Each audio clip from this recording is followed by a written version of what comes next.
Breaking news from the UK: millions of pensioners are waking up to a shock this morning as HMRC confirms new savings rules that could slash benefits for anyone with more than £3,000 set aside. What was once seen as a modest nest egg is now being treated as extra income, leaving thousands of retirees at risk of losing vital support. Critics are already calling it a penalty for prudence. The central issue comes down to how income from savings is treated when combined with the state pension and other benefits. The DWP and HMRC use a series of thresholds to calculate eligibility for pension credit and other means-tested support, and savings above £3,000 can now trigger closer checks. For every £250 above the limit, the authorities may assume what is known as tariff income, which effectively treats the savings as if they generate extra income, even if the actual interest paid by the bank is far lower. This means a pensioner with £5,000 put away could be deemed to have more income than they actually see in their account, reducing the amount of help they qualify for. Take the case of a widow in Manchester living mainly on her state pension of just over £200 a week. She has worked hard, raised a family, and after decades of careful budgeting has managed to save a little over £4,000. Under the old system, she might have qualified for extra pension credit to help with her council tax and heating costs. Under the new rules, however, the DWP calculates a notional income from those savings, trimming her entitlement. In practice, this leaves her with less support, even though the small nest egg is not producing anything like the level of income that the government assumes. Another pensioner, a retired builder from Kent, finds himself in a similar situation. He has managed to save around £8,000 in an ISA, believing it would protect him in case his roof needed replacing or if he ever faced large medical expenses. He never imagined that this cautious planning would count against him when applying for housing benefit and pension credit. The new rules mean the government treats his savings as though they are paying him a far higher return than the market actually offers, and so his entitlement is reduced. He describes the situation as a penalty for prudence, a phrase that is quickly catching on among pensioners' rights groups. The government argues these rules are necessary to ensure fairness. Officials say that people who have been able to put aside larger sums should draw on those resources before calling on the taxpayer for additional support. Yet many pensioners counter that they already contributed for decades through income tax and national insurance, and that penalizing them for saving feels like moving the goalposts at the worst possible time. They also point out that the cost of living has risen sharply, with energy bills still significantly higher than before the crisis and food prices climbing every month. A £3,000 cushion is hardly excessive when a single winter's heating bill can eat up half that amount. What makes matters even more frustrating is that many pensioners are not aware of these changes until they apply for help.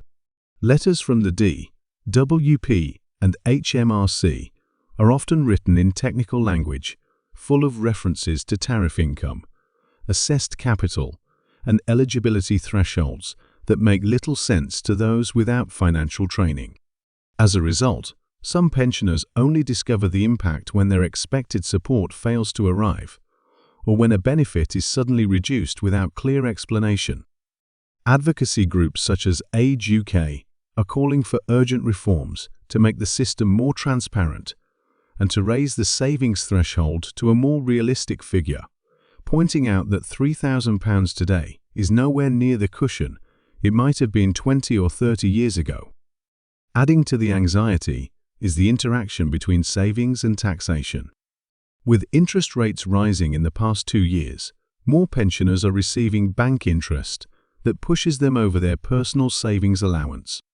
HMRC has confirmed that anyone whose total taxable income, including interest, exceeds their allowance will need to pay income tax on the excess, even if they never see a tax demand directly. For many, the deduction is made automatically, but errors have been common, leaving pensioners struggling to reclaim money that should never have been taken in the first place. Stories of people spending months on the phone to HMRC only to receive conflicting advice have further undermined trust in the system. For those with slightly larger sums, the rules can become even more punishing. A pensioner with savings of £10,000, for example, might see a significant assumed income applied, reducing means-tested support by hundreds of pounds a year. The reality, however, is that £10,000 in today's economy may represent nothing more than a safety net against the need to replace a boiler, a car, or to cover unexpected care costs. Critics argue that by discouraging saving, the government risks leaving more older people vulnerable in the long term, as they will be less likely to have funds available for emergencies. It is important to stress that not every pensioner will be affected immediately. Those with only a few £1,000s in savings may still receive full support, while others with private pensions or higher incomes are already ineligible for certain benefits regardless of their bank balance.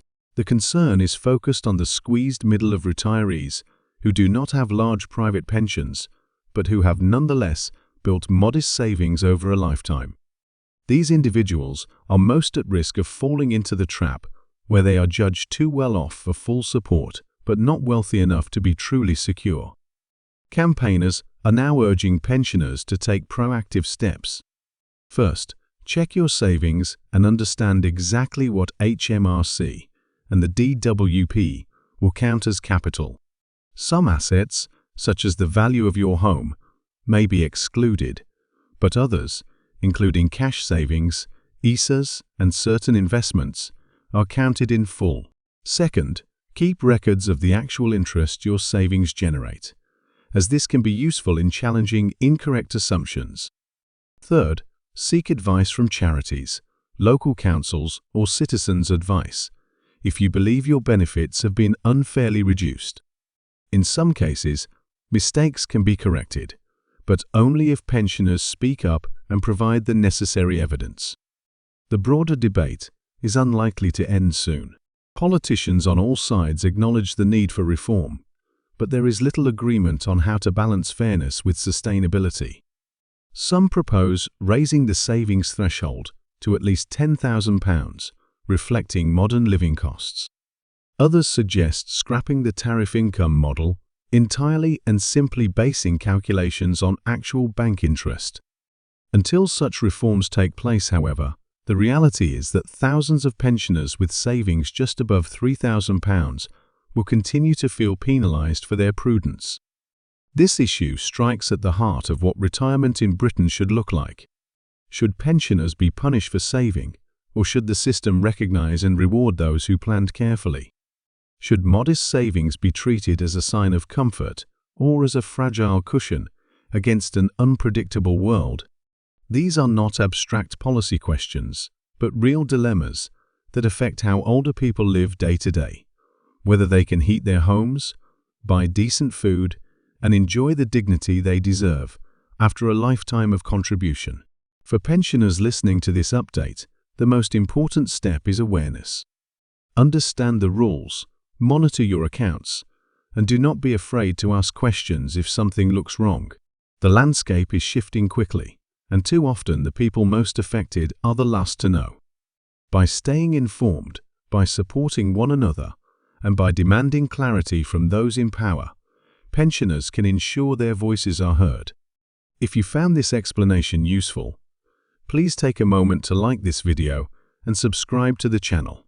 Keeping informed is one of the strongest tools pensioners have, and together we can continue to shine a light on changes that affect millions of lives across the country.